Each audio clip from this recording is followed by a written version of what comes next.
Before the message of Islam spread across the Arabian Peninsula, the people here did not have their own unique coins. Think about it for a moment. When you wanted to buy something, what did you use? You would reach into your pouch and pull out a coin from a distant land. The most common coins were from the great empires of the time, the Byzantine Empire to the west and the Sasanian Empire to the east. These coins were the international currency of their day, much like some major world currencies are today. They traveled along the ancient trade routes that crossed our deserts, carried by merchants on camels laden with spices, incense and textiles. Every transaction, every deal was made using the money of others. So, what did these foreign coins look like?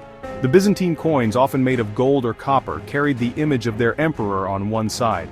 He would be shown as a powerful ruler, sometimes with a cross, symbolizing the Christian faith of his empire. On the other side, you might find symbols of victory or letters indicating the value and the mint where the coin was made. The Sasanian coins, typically made of silver, were also very distinct. They featured a portrait of their king, the Shah, wearing an elaborate crown. The reverse side of these coins usually showed a Zoroastrian fire altar with two attendants, representing the official religion of their empire. These images were powerful statements of identity, religion, and authority. So, for centuries, the people of Arabia were using money that told the story of other cultures, other religions, and other kings. The languages on these coins were not our own. They were in Greek, Latin, or Pahlavi. The faces were not our leaders. They were emperors and shahs from Constantinople or Ctesiphon. This was the normal way of life. The coins were valued not for the pictures they carried, but for the precious metal they contained.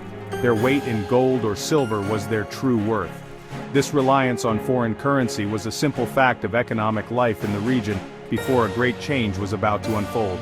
This system worked for a long time, facilitating trade and commerce across a vast and interconnected world. Merchants in Mecca, Medina, or Najran were accustomed to calculating prices using these Roman and Persian standards. They were experts at judging the purity of the metal and the weight of each piece. But this also meant that the economic pulse of Arabia was, in many ways, tied to the fortunes of these distant empires. The coins in their hands were a constant, silent reminder of the dominant powers that shaped the world around them. A new era would soon begin, one that would stamp its own unique identity onto the very metal used for trade. With the coming of Islam and the establishment of a new community led by the Prophet Muhammad, peace be upon him, a profound transformation began in every aspect of life, including the economy. However, this change did not happen overnight. In the early years, the new Muslim state continued to use the same Byzantine and Sasanian coins that were already in circulation. It was a practical decision. The focus was on building the foundations of the new community, and creating an entirely new currency system was not the first priority. The familiar gold dinars and silver dirhams continued to be the primary means of exchange for buying goods, paying taxes, and conducting business across the growing Islamic lands. The first truly Islamic modification to coinage was a simple but brilliant act of reappropriation. Instead of melting down the foreign coins and starting from scratch, the early Muslims began to counterstamp them. They took the existing coins with their images of emperors and fire altars, and stamped small but powerful Islamic phrases onto them in Arabic. Words like Bismillah, meaning, in the name of God, Lillah alhamd, or to God belongs all praise, and the Shahada, the declaration of faith, were inscribed onto the metal. This was a genius move. It was a way of claiming these coins, of purifying them with the message of Tawhid, the oneness of God, and making them suitable for the new Islamic society. This process was gradual and varied from region to region. The new Islamic governors in conquered lands like Syria and Iraq began issuing what we now call Arab Sasanian and Arab Byzantine coins. These coins were fascinating hybrids. They kept the general design of the old coins, including the portrait of the ruler, but they replaced the foreign religious symbols like the cross with Islamic ones. More importantly, they added Arabic inscriptions alongside the existing Greek or Pahlavi text. These coins represent a transitional period, a bridge between the old world and the new. They show a growing confidence and the desire to establish a distinct Islamic identity in the public and economic spheres. This period of adaptation was incredibly important. It showed a practical wisdom, an understanding that change should be introduced thoughtfully. By modifying existing coins, the early Islamic State avoided disrupting the economy, while simultaneously broadcasting its core beliefs to the world. Every time a person held one of these coins, they saw a fusion of a familiar form with a new, powerful message. It was a daily reminder that a new civilization was rising, one that was built on the foundation of faith. This clever first step paved the way for a more radical and complete transformation that was soon to come, a revolution in the world of currency. The year 696 CE marks a pivotal moment in the history of Islamic civilization, and it all revolves around coins. The fifth Umayyad Caliph, Abd al-Malik ibn Marwan, initiated a complete and revolutionary reform of the currency. He decided that the time for hybrid coins was over. The Islamic State was now strong, confident, and vast enough to have its own unique currency, one that was purely Islamic and Arabic in its identity. This was not just an economic decision, it was a powerful political and religious statement. He ordered the creation of the first ever purely aniconic coins with no pictures or portraits at all. This was a radical departure from the Roman, Byzantine, and Sasanian traditions that had dominated for centuries. The new coins, the gold dinar and the silver dirham, were masterpieces of Islamic calligraphy and design. In place of emperors and religious symbols, they were filled with words. The central message on both sides was the Shahada, the core belief of Islam: there is no God but God. He is one, he has no partner. The margins were inscribed with other verses from the Holy Quran, such as verses from Surah Al-Ikhlas, which emphasizes the oneness of God. The coins also included the date of minting in the Hijri calendar, and the city where they were made. This was a declaration to the world written in metal of the principles of the Islamic faith. This reform was a bold assertion of sovereignty. By removing all images, Abd al-Malik was making a clear break from the traditions of the Byzantine and Persian empires. The new coins were a visual representation of the second commandment, which warns against idol worship. They promoted the Arabic language, the language of the Quran, as the official language of the state. The standardization of weight and purity for these new dinars and dirhams also helped to create a stable and reliable economic system across the vast Umayyad Caliphate, from Spain to Central Asia. This currency became one of the most powerful and trusted in the world for centuries. The impact of this reform cannot be overstated. It set the standard for Islamic coinage for the next 1,000 years. For the first time, money was not just a tool for trade, it was a medium for conveying a message of faith and identity. Every coin became a miniature sermon, a pocket-sized declaration of Islamic principles. Holding one of these new dinars or dirhams was a reminder of the unity of the Ummah, the Muslim community, under one God and one Caliph. This brilliant innovation by Abd al-Malik forever changed the face of money in the Islamic world and became a lasting symbol of its unique civilization. After the Umayyad dynasty, the tradition of Islamic coinage continued, but it also evolved, reflecting the changing political landscape of the Muslim world. When the Abbasid Caliphate rose to power in 750 CE, they largely continued the aniconic text-based coin design established by Abd al-Malik. However, they made subtle but important changes. One of the most significant was adding the name of the caliph to the coin.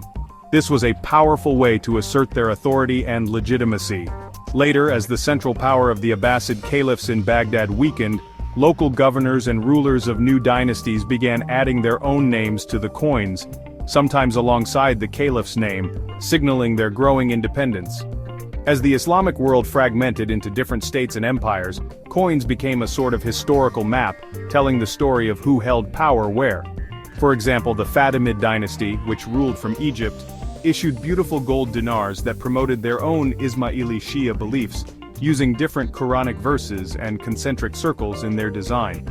In the East, dynasties like the Samanids and Ghaznavids also minted their own coins, often with magnificent calligraphy, reflecting their pride and power. A coin from this era is like a fingerprint of history. By examining the names, dates, and mint locations, historians can trace the rise and fall of empires and the shifting borders of their influence. The Ottoman Empire, which rose to become the dominant power in the Central Islamic lands from the 14th century onwards, also developed its own distinct style of coinage. Early Ottoman coins were often small and made of silver.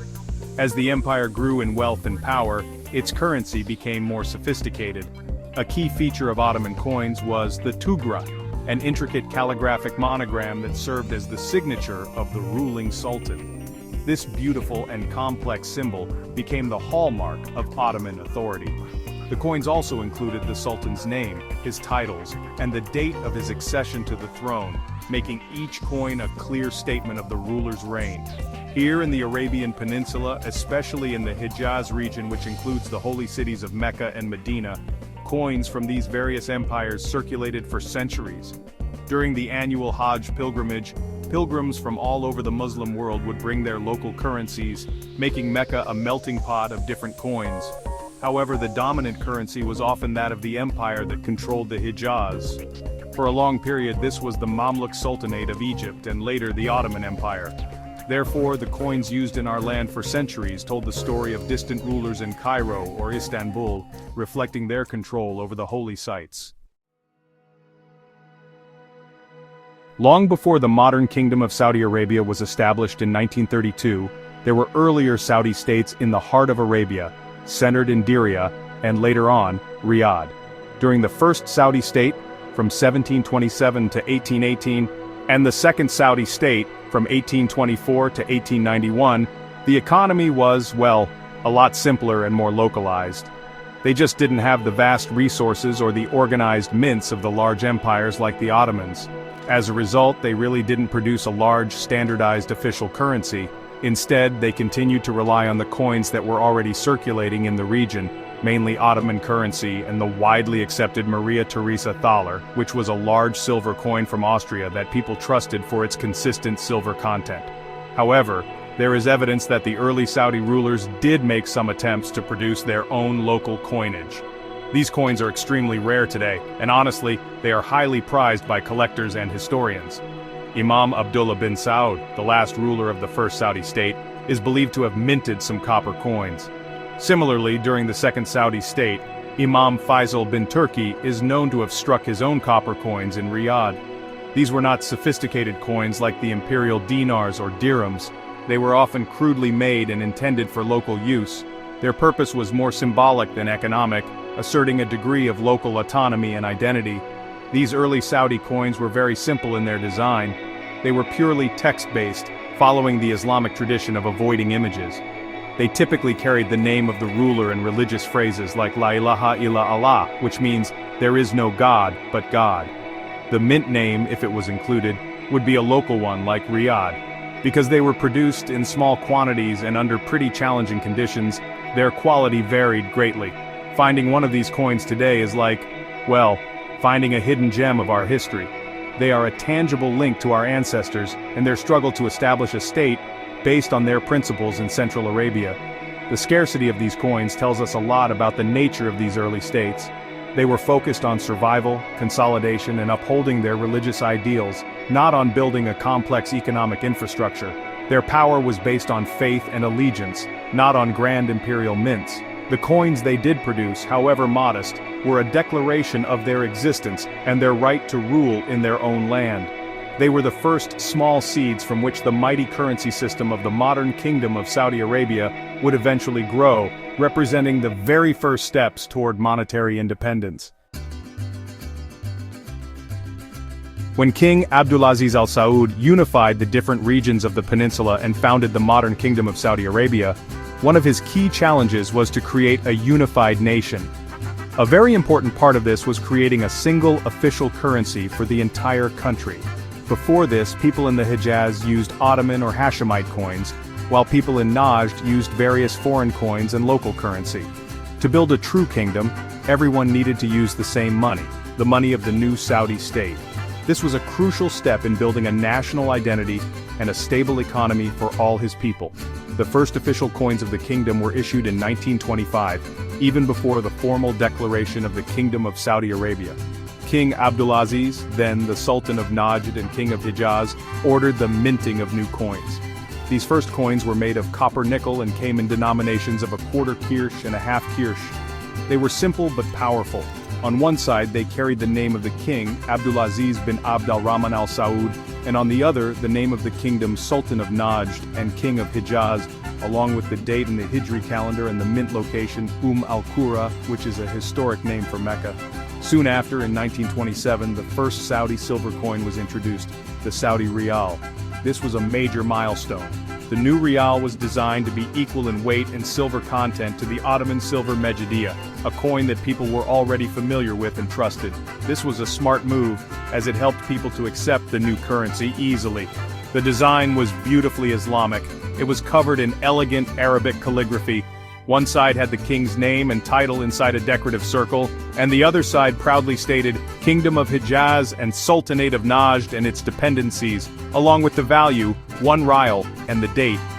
These first coins were more than just pieces of metal for buying and selling. They were symbols of a new era. They announced to the world and to the people of the land that a new unified state had been born. The use of Arabic calligraphy and Islamic phrases connected the new kingdom to its deep religious and cultural roots. The name of King Abdulaziz on every coin was a constant reminder of the leader who had brought unity and security to the land. These coins were a declaration of independence, sovereignty, and the beginning of a new chapter in the long history of the Arabian Peninsula. As the new kingdom grew, especially after the discovery of oil, its economy began to change rapidly. The simple coin system of the early years was no longer enough for a country that was quickly becoming a major player on the world stage. Recognizing this, King Abdulaziz took another historic step. In 1952, he established the Saudi Arabian Monetary Agency, known today as SAMA, or the Saudi Central Bank. The creation of SAMA was a turning point. Its purpose was to act as the central bank for the kingdom, to manage its finances, to issue and regulate its currency, and to stabilize the value of the Saudi Riyal. This was the foundation of our modern financial system. One of SAMA's first major tasks was to reform the currency system. The old system, where the Riyal's value was tied to the weight of silver, was becoming impractical in the modern world. In 1960, a significant monetary reform took place. The kingdom officially adopted a decimal system. The Saudi Riyal was divided into 100 halalas, replacing the old system of 20 kirsh to a riyal.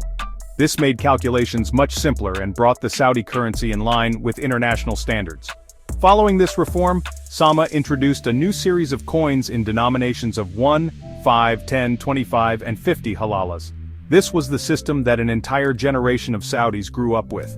The coins issued during this period from the 1960s through the 1980s reflected the stability and growing prosperity of the kingdom. They were minted under different kings: King Saud, King Faisal, King Khalid, and King Fahd. The design remained consistent for a long time, creating a sense of familiarity and trust. The obverse side of the coin typically featured the national emblem of Saudi Arabia, a palm tree above 2 crossed swords, symbolizing prosperity and justice. The reverse side showed the coin's value written in Arabic, with the king's name and the name of the kingdom inscribed around the edge. The materials also changed over time, from copper-nickel to other alloys, reflecting economic considerations and technological advancements. This period of standardization under SAMA was crucial for the economic development of Saudi Arabia. A stable and reliable currency is the lifeblood of a modern economy. It gives people confidence to save, invest, and do business. The halala coins became a part of daily life for everyone in the kingdom, used for everything from buying bread to giving pocket money to children. The quiet, consistent presence of these coins, with their emblem of the palm and swords, was a daily, tangible sign of the stability and progress that the kingdom was achieving under the careful management of its new central bank. As Saudi Arabia continued its journey of modernization into the 21st century, its currency also evolved to reflect the nation's progress and vision. In 2016, under the leadership of King Salman bin Abdulaziz, SAMA introduced the 6th official issue of Saudi currency. This included a completely new series of coins, marking the most significant change in our coinage in decades. The new coins were designed to be more modern, more durable, and more secure. This was not just a simple redesign, it was a comprehensive upgrade that brought our currency up to the highest international standards, in line with the ambitious goals of Saudi Vision 2030. The new series introduced 2 new denominations, a 1 Riyal coin and a 2 Riyal coin, both of which are bimetallic, meaning they are made of 2 different colored metals. This was a first for Saudi Arabia and gave them a very distinctive and modern look. The smaller denominations, 1, 5, 10, 25, and 50 halalas, were also redesigned with a fresh, clean aesthetic. The 50 and 25 halala coins are now made of brass, giving them a golden color, while the smaller denominations are made of steel plated with nickel.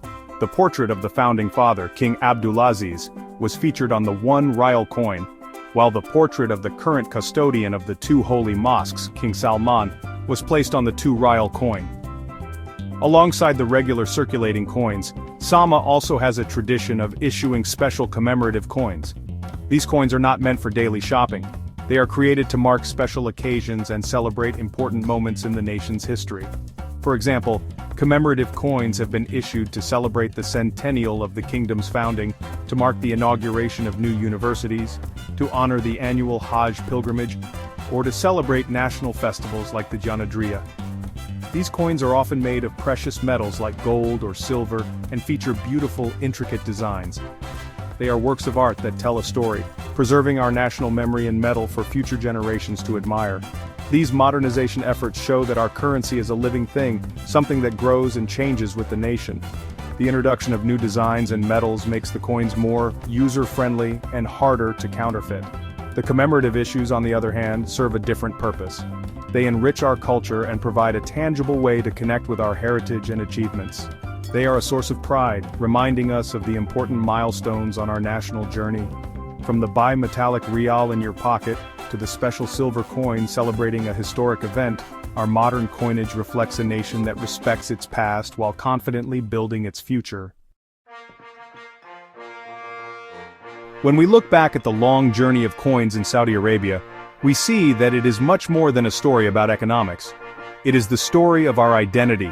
It is a reflection of our history, our faith, and our culture, stamped into metal. From the pre-Islamic era, when we used the coins of distant empires, to the first Islamic counterstamps that boldly proclaim Bismillah, we see a journey towards self-discovery and faith. The revolutionary Umayyad coins that replaced all images with the words of the Quran set a standard for centuries, showing that our civilization valued the message of God above the portraits of kings. The coins of the various Islamic dynasties that followed, and the rare coins of the first Saudi states, are like pages in a history book. They tell us about shifts in power, the rise of new leaders, and the enduring spirit of the people in this land. When King Abdulaziz united the kingdom, his first coins were a powerful symbol of that unity. They replaced a confusing mix of foreign currencies with one single, proud Saudi rial. This act helped to weave the fabric of our nation together, giving everyone a shared symbol of their new collective identity. The national emblem of the palm and swords on every coin for decades became a comforting symbol of stability and prosperity. The continuous evolution of our currency, managed by Sama, reflects our nation's journey of growth and modernization. The move to the decimal halala system simplified our lives and connected our economy to the world. The latest generation of coins, with their advanced bimetallic features and modern designs, mirrors the ambition of Saudi Vision 2030. It shows a country that is innovating and looking forward, while still honoring its leaders and its heritage. Even the security features that make our coins hard to fake are a sign of a mature and sophisticated economy that protects its integrity. In the end, a coin is a small thing. You can hold it between your fingers. But in that small metal disc, we can see the grand story of our nation. We see the deep roots of our Islamic faith in the beautiful calligraphy. We see the strength and vision of our leaders, from the founder King Abdulaziz to our current monarch. We see the resilience and progress of our people. Saudi coins are not just tools for transactions, they are ambassadors of our culture, carriers of our history, and symbols of our enduring identity. They are a testament to a journey that began with borrowed money and culminated in a currency that is proudly and uniquely our own.